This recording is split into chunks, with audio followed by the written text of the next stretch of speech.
This is Leafs Morning Take with Nick Alberga and Jay Rosehill. Now we've got a fight started here right off the bat with Rosehill. 30 minutes of live, nonstop Leafs talk starts now.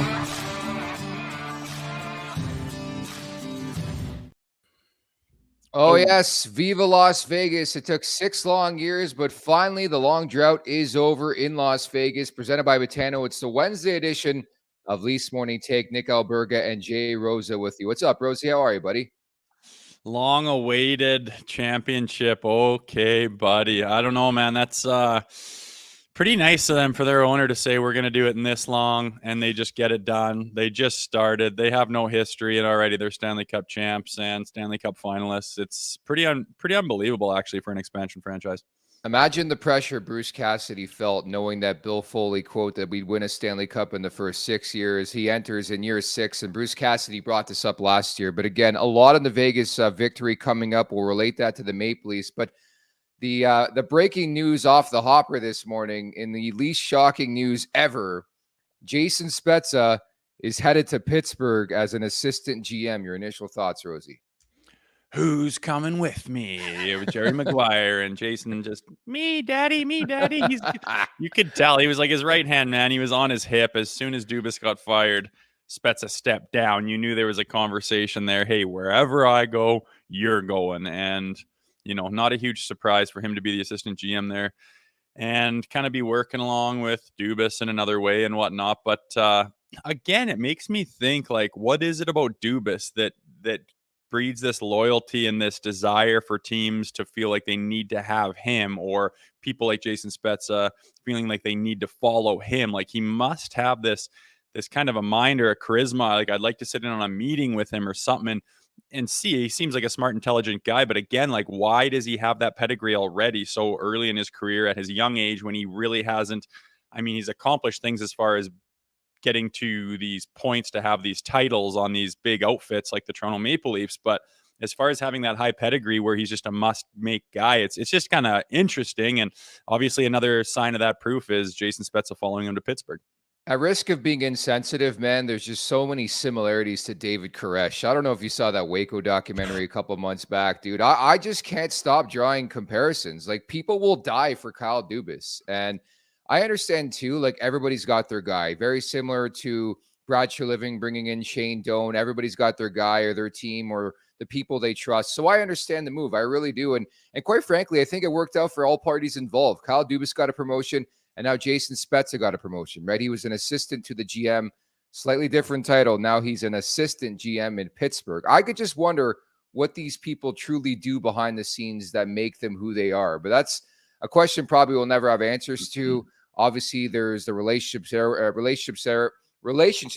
there with Kyle Dubas. And I'm curious to see where this goes when it comes to Pittsburgh. Like, is there more coming from Toronto is my question, Rosie. Yeah, good question.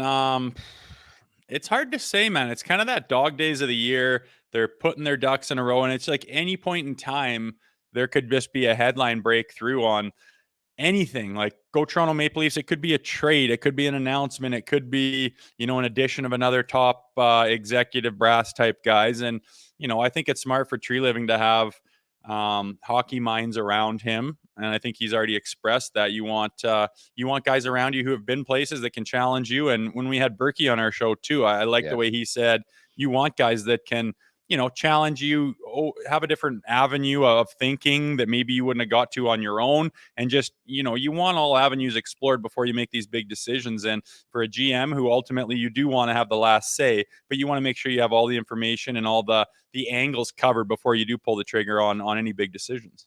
Justin Hall's next, right? I hope so, man. I just don't know how you can continue when you know that Sheldon Keefe is adamant about playing the wheels off this guy in certain situations, and he's prone to that big mistake that costs you a game. It's like, I don't even want him in the organization because I'm scared Sheldon Keefe's going to shove him into a huge situation, which is going to cost us something big. And we saw it all year long. I was just seeing that number on the ice all the time at key situations after, many, many mistakes was just mind-boggling. He's a free agent, so I don't think you have to worry about that. And I think maybe Pittsburgh could be the likely destination. You just never know. Although he's from Minnesota too, that always helps. So we'll see where Justin Hall ends up, and maybe that's the biggest story in Leafs Nation this summer. Probably not. Remember to subscribe, tap that like button, leave us a review wherever you're checking us out at the Leafs Nation 401 here on YouTube. If you're watching and are not subscribed, I don't know what the hell you're doing. At the Leafs Nation 401, where you can subscribe. Additionally, we're available wherever you find your podcast. Just search Leafs Morning Take. Additionally, don't forget to visit theleafsnation.com for the very latest on all things Toronto Maple Leafs. Thoughts, comments, questions, or concerns. Everybody piping up already in the chat today. Drop us a line and we'll get to them a bit later on in the show. But for now, let's get over the boards. Pardon the sarcasm off the top of the show, but after 6 long years in the NHL, the Vegas Golden Knights raising the Stanley Cup last night. And it's so funny the way they did it too, right? The crazy run for the Florida Panthers, and then Sergei Bobrovsky he gets lit up. The Tkachuk news, I think, was big, but Vegas is your Stanley Cup champs, Rosie. Yeah, it was. I mean, it's hard to think. It's hard to know what to think about the series. The Panthers looked like they were destined to do big things. They obviously just fell off, and the Golden Knights were just kind of, I don't want to say quietly, but they just kind of trudged right through the Western Conference. And in the finals, they just were completely dominant. Like the Panthers really fell off. And whether you want to attribute that to the injuries that they had, I think, Paul Maurice shed a little bit of light on the injuries that they had. There's popped shoulders, broken bones, torn obliques, and then obviously broken sternum there by the sounds of things from Tkachuk, which, I mean, a sternum is not something you can really play contact sports with. I mean, just breathing would be difficult. I've bruised my sternum before, and I can't imagine breaking it and then trying to play in the playoffs. So no judgment there by any stretch for Tkachuk. He was the heart and soul of that team, but it's just they just fell off, man. And it wasn't the greatest finals in the world, but at the end of the day, you just got to step back and look at what the Vegas Golden Knights did and have done in the last 6 years and say, geez, you put together a monster. And with the likes of Stone leading the way, I feel like he was kind of that centerpiece of the leadership of that team. And he didn't make any mistakes, and showing up last night with the hat trick, and the way he just seems like one of those guys who would like block a shot with his face for that team, and everyone just respects the living hell out of him and wants to follow and do the same thing behind him. And that's the pedigree. That's what it takes. That's what it looks like in the NHL to win a Stanley Cup. Every team that does that has some of those guys where you're just like, my God, these guys would go through a wall for each other. And they had that in spades. And, hats off to them. They're Stanley Cup champs. They even mentioned on the broadcast how demonstrative Mark Stone is, whether he scores in the preseason or in the regular season or in an all-star game or in the Stanley Cup final. It just doesn't change. That guy loves to win. He hates to lose. A key theme from yesterday's show. And he scores a hat trick in the Stanley Cup clinching game for the Vegas Golden Knights, raises Lord Stanley. How about Jack Eichel, man? Like, it's such an epic story to me, considering how many years of failure in Buffalo. It ends in Buffalo, ends up in Vegas, and then his first go of things in the Stanley Cup playoffs, he wins the Stanley Cup. And I, in my wildest dreams, could have never predicted that Jack Eichel would win a Stanley Cup before Connor McDavid. Could you? Well, to me, I mean, one guy doesn't win a cup, so it's situational on where you end up. I mean, why didn't he win a cup in Buffalo? Like, you got to be put in the right situation. You got to be the right piece of the puzzle. And so much of it is opportunity, and growing up and playing pro and seeing guys, and say you're in the American League and you look at so-and-so and you're like, I'm 10 times better than he is at my job, yet he's in the NHL and I'm in the American League. Well, he had a better situation and he had a better opportunity, and that's a lot of it. But you got to take that opportunity and do something with it. Jack Eichel's a phenomenal player, and he got put himself in a good situation with a good team, and lo and behold, they win a cup. But is that a knock on anybody else that was in his draft class? In my opinion, no. You get put in the right situations and you get put on the right team, and you can get things done. So hats off to him. But like he said, he wasn't having fun at the rink. It didn't seem like a good fit in Buffalo. There was nothing but friction. you could tell on his face, this guy's miserable, man. And to be that young and that talented, and to be that jaded that early in your career at the position that you're in, he needed a change. And damn, did he get a good one. I mean, just to find himself on that roster and be part of that puzzle and help that team, it just made sense. And the guys running the show in Vegas knew what they were looking for and were able to get it done. And again, hats off to them for building that team. You can't seriously sit there and say that Vegas roster was better than Edmonton's or Toronto's, man. I can't say that with a straight face. I think there was complete team buy-in. Everybody knew their role. Their back end was mobile. They insulated Adin Hill crazily. Like, it was an epic display of defensive hockey, I thought, in the system and everything they put together, the Vegas Golden Knights. But I can't sit here with a straight face and say that Vegas roster was the best roster in the Stanley Cup playoffs. They bought in. That's all I'm saying. Yeah, and I mean, are they the best in what terms? Like, on a piece of paper when you're looking at it? I mean, when you look at it, I see their defense is very deep and solid. I see a goaltender that is just playing lights out. And then I see leadership, I see grit, I see toughness, I see well-rounded. It's not all on the shoulders of one or two guys. They're all huge. They're big-bodied guys. You look down their size and you just see 6'4", 6'2", 6'3", 6'4", 6'1". It's just like, these are big, mobile guys that, you know, they're blocking shots, they're hitting, they're banging. And like you say, it's all buy-in. And you get...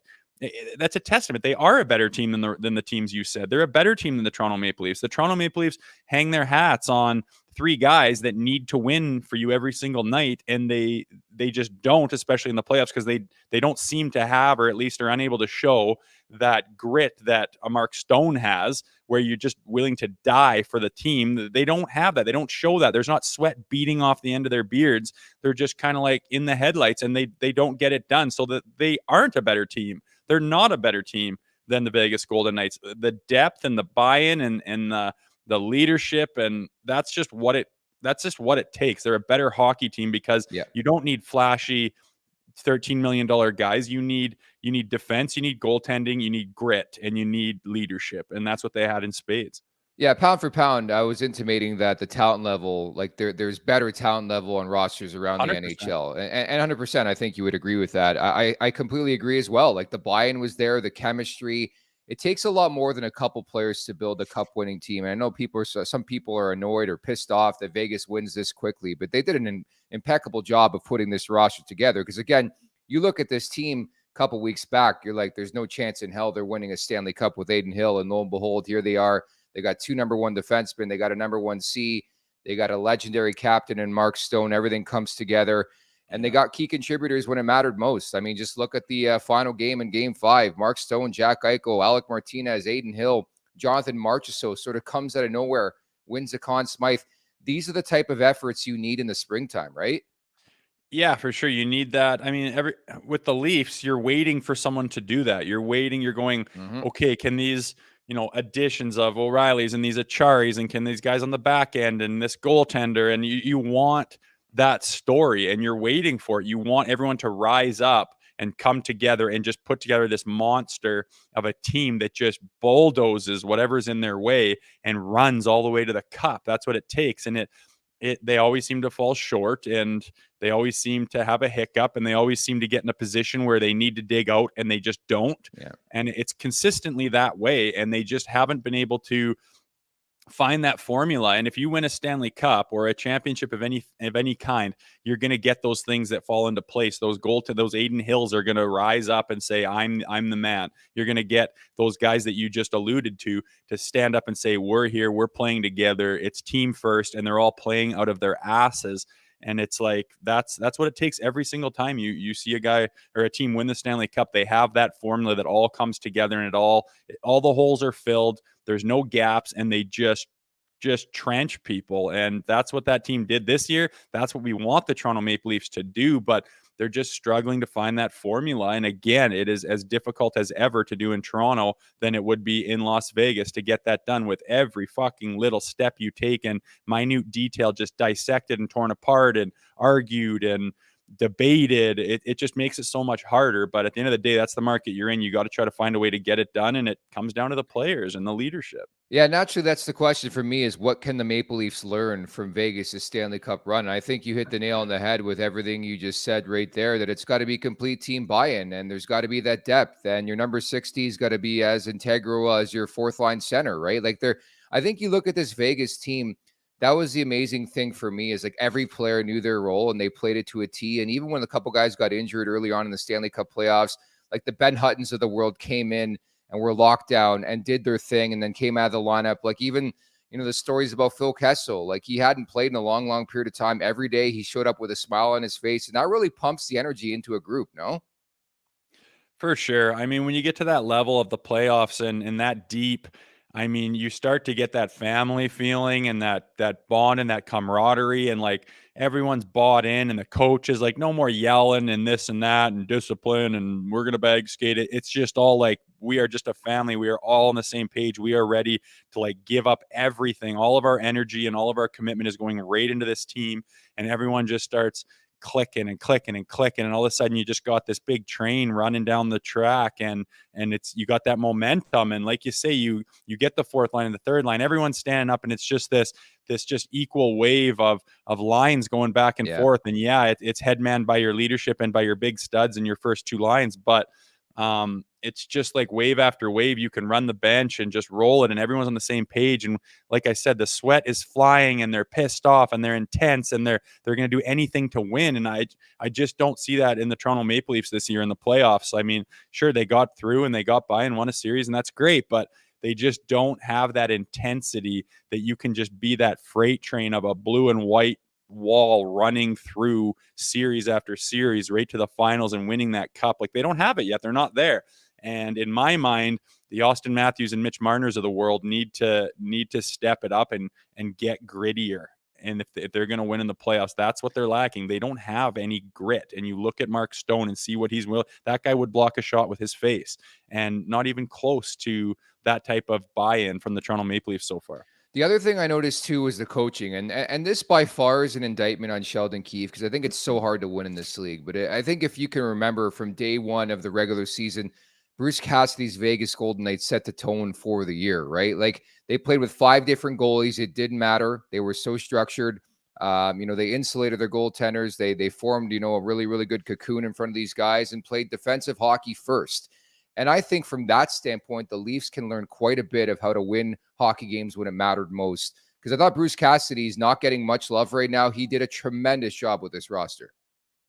For sure he did. I mean, that's a big piece of the puzzle. How are you coached? How do you get the most out of these guys? How do you get them all to buy in? Mm-hmm. And, when you go to the rink every single day, like Jack Eichel said, I enjoyed coming to the rink again. And when you build an environment that is, that breeds a feeling of that family, that camaraderie, that we are doing something together here. We care so much about what we're doing. You would, like you say, Kessel's cruising around. Is he used to being, a scratch and not being the guy that's relied on? No, he's not. But you buy in, and you're in an environment that, hey, we need this out of you, Phil. And then he gives that, and everyone's doing what they can to provide for this team in any way, shape, or form. And that's bred by the coaching staff and by the culture that you create in that locker room when you come there every single day. What is the feeling and the vibe that you get when you walk into that room? Whatever that is that Bruce Cassidy has built is the winning formula, no doubt. No doubt about that. And my major takeaway again is the Leafs need an overhaul on the back end. They have to bolster things up. And again, you got to be careful not to get too copycat, but this is even dating back to the Tampa Bay Lightning and their repeat, right? Just how mobile, how strong, how much depth they had on the back end. And I think when you compare those teams and this team that won the Stanley Cup and even Florida, for that matter, to that Maple Leafs roster, it really is night and day. When you look at that Florida Panthers run, Rosie, like, how will you remember it? Are they frauds? Was it a lot about Sergei Bobrovsky? They had 13 wins, 7 in OT. How do you look back at this Florida run? And I think I try to relate it as well to the Maple Leafs perspective, even watching last night. Like, I don't know if it hurts more or less losing to the Florida Panthers the way they did, knowing that the Panthers were just obliterated by a team in Vegas who I think Toronto matched up a bit better with.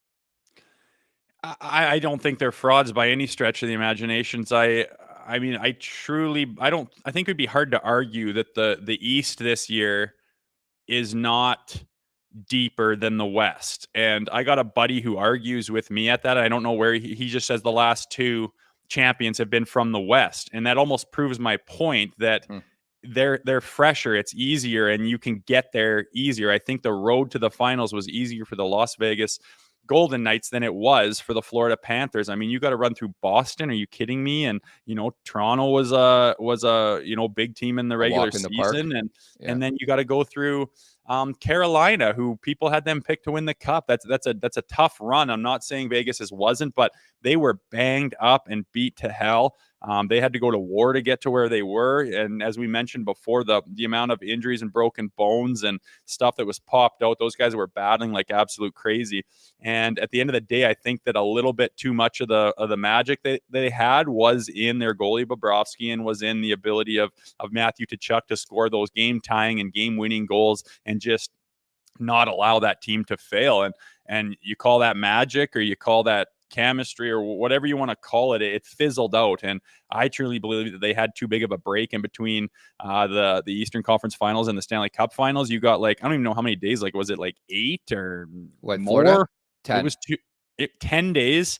Do you know how long that is to not play a game? You don't do that from October on. True. You do not take that much time out. I mean, when you have an all-star break, or say you get the Olympic break, when I was playing, you get those 10 days off. It's like you come back and holy shit, you gotta do a lot of work to get back into playing shape, or remember what it's like to bang and to crash and to have that intensity and to step into the finals after 10 days off, man. It's easy for you to lose that mojo and that magic, and there's no doubt that the Florida Panthers lost a lot in between those series. Yeah, we're not making excuses. Again, far and above, I thought Vegas was the best team in the Stanley Cup playoffs. Just the way they rolled 4 lines, how deep they were on the back end, the goaltending, everything came together at the right time. It just made me wonder, looking back at Florida's run, how good of a team were they truly? Obviously, you take Matthew Tkachuk out of that lineup, but it's sort of fascinating too, and maybe it's because of the market that we work in and cover. But what would happen if Sam Reinhart went on that type of drought in Toronto? Sam Bennett, the guys you pay the key money to. Alexander Barkov was really, really quiet. This city would be on fire today, Rosie. I know. I always think about that. The problems of the Toronto Maple Leafs are so magnified and so much worse than anyone else when you talk to someone who's involved with the team, or follows the team, or has passion for them. And you look around at some of the other failures of other teams. Look at Boston, for example. I think I mentioned this yesterday. If Toronto had the team that Boston did and did what they did and had the expectations and got beat out just boom out in the first round, the city would be started on fire. Yeah. And it would be the biggest talking point for years and years and years to come. It's impossible for them to win. You can give them the greatest team that's ever been assembled, and they're still going to blow it. It would just be this huge thing. But guess who's going to be talking about that next year? Not very many people. It's not going to be mentioned, and that's part of why it's hard to win in Toronto. But there's no doubt that other teams run into their problems and have their issues and have the things that they need to address that's a little bit quieter and more subdued than it is in Toronto, and that's just the nature of the beast, man.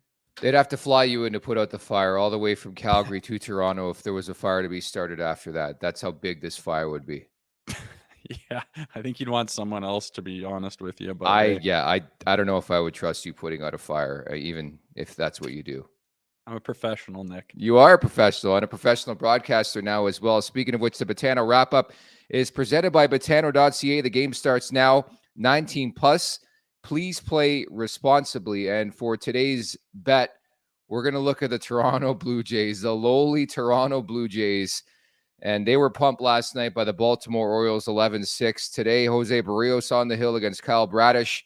I'm going to take the Blue Jays money line -114, as you see on your screen. This is just a massive series for this team. They got to find a way to respond.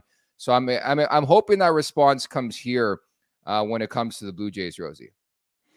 Yeah, that'd be nice. I saw a stat, some about within their division, they're absolute dog shit. And then outside the rest of the MLB, they got a pretty good record. So interesting. They got to clean that up for sure. And they can start by doing it tonight. So why not, buddy? You're the Blue Jay man. I'll follow with whatever you say. That segment brought to you by our good friends over at Betano, recently named the 2023 EGR Brand of the Year. And many thanks. We love our friends over at Betano. Let's look over to the chat. Donnie Does Dishes is ripping it up as per usual, just like yesterday. He says, hit the like button for the 17th best hockey show on YouTube. I had a chuckle at that.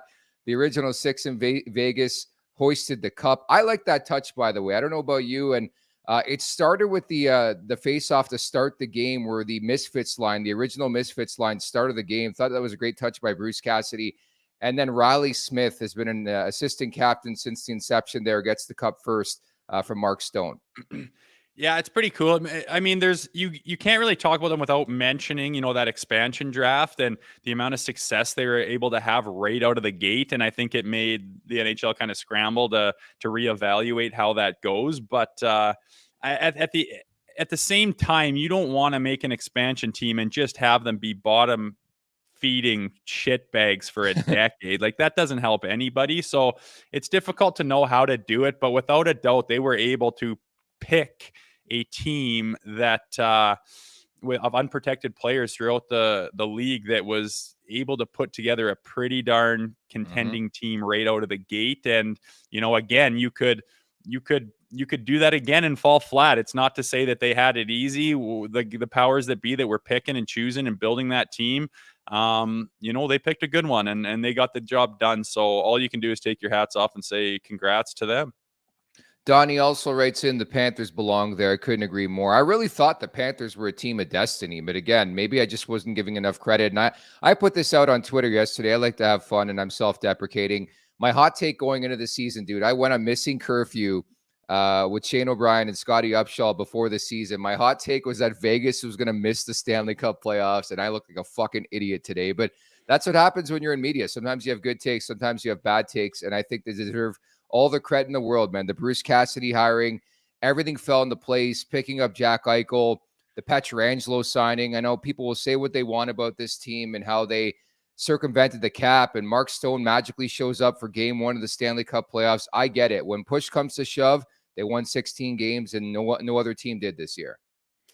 Yeah, true. You can pick it apart and talk about those things, but everyone has the same opportunities out there for the most part, and they put it together and got it done. So, I mean, Florida just ran out of steam. I don't know if I'd rather have them win the cup when they beat the Leafs, or if I'd rather have them fall flat. It's almost like if they do go and win the cup, then you're like, well, hell, we got beat by a very good team. It almost validates the loss in a way, which is a shitty mentality. But nonetheless, they didn't get it done. It just shows you how hard it is to win a Stanley Cup. Those guys battled, looked like they were the team to get her done, and they have nothing to show for it. They must be a pretty disappointed group of guys this morning. Patrick G. Mafia writes in, we need more balance. I agree with that. The last looks, Vegas has a full hockey team. Toronto has 2 lines. You can't disagree with that. Jim Langdon writes in, 2 small Leaf wingers just cannot thrive with playoff officiating. And that was a big topic, too, as the postseason went on, was the officiating. But again, when you have that human element, I don't know where you're going to find the perfect officials and refs. Like, this is going to be a story until the end of time, until we have robots calling the game, Rosie. Yeah, I think it's always been an issue. Like, you always think that today's issues are new and they're the worst Carey they've Fraser. ever.